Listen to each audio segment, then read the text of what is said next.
تدفین کا عمل جب مکمل ہو چکا تو ایک بزرگ تمام لوگوں میں سے آگے نکل کر قبر کے پاس جا کھڑے ہوئے اور انہوں نے سب کو مخاطب کرتے ہوئے کہا، میرے بھائیوں، میرا ایک سوال ہے۔ یہ ہمارا بھائی جس کا انتقال ہوا اور جس کی تدفین سے ابھی ہم فارغ ہوئے ہیں، میں یہ جاننا چاہتا ہوں کہ اگر اللہ اسے دوبارہ موقع دے زندگی جینے کا تو یہ کس طرح کی زندگی گزارے گا؟ یہ سوال سبھی کے لیے اچانک تھا اور غیر متوقع بھی، اس وجہ سے سبھی پر سکتہ ستاری ہو گیا۔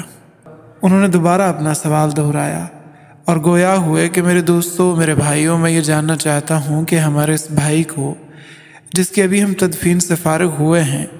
اللہ اسے موقع دیتا ہے دوبارہ زندگی جینے کا تو یہ کس طرح کی زندگی گزارے گا؟ اب آہستہ آواز میں کچھ جملے ہیں جو ہوا کے دوش پر ان کی سماعتوں سے ٹکرائے۔ کوئی کہہ رہا تھا کہ یہ نیکی کے کام کریں گے، کوئی نماز کی پابندی کی بات کر رہا تھا، کوئی کہہ رہا تھا کہ حقوق العباد کے اندر جو کمی کوتاہی ہوئی اسے پوری کرنے کی کوشش کریں گے۔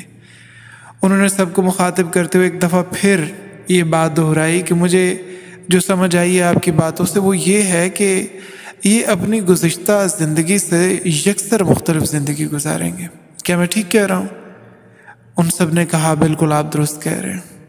اس کے بعد انہوں نے تھوڑا سا توقف کیا اور پھر گویا ہوئے، فرمانے لگے، دیکھو میرے پیاروں، اس انسان کا انجام بھی وہی ہے جو آج سے پہلے لاکھوں کروڑوں اربوں کھربوں انسانوں کا ہو چکا، یعنی جو اس دنیا سے چلے گئے انہوں نے دوبارہ لوٹ کر کبھی نہیں آنا، چاہے خوشیاں ہوں یا غم، کسی بھی طرح کے حالات ہوں، وہ کبھی لوٹ کر نہیں آئیں گے، انہیں اجازت ہی نہیں ہے آنے کی۔ مگر یہ یاد رکھو کہ ان کا تو چانس ختم ہو چکا، ہمارا چانس ابھی باقی ہے۔ وہ کبھی واپس آ کر اپنی زندگی کو ریشیڈیول نہیں کر سکتے، لیکن ہمارے پاس ابھی چانس باقی ہے، ہم اپنی زندگی کو ایک نئے سرے سے جی سکتے ہیں، جو غلط ہے اسے صحیح کر سکتے ہیں، جو درست ہے اسے اور بہتر بنا سکتے ہیں، اور جو بہتر ہے اسے بہترین کر سکتے ہیں۔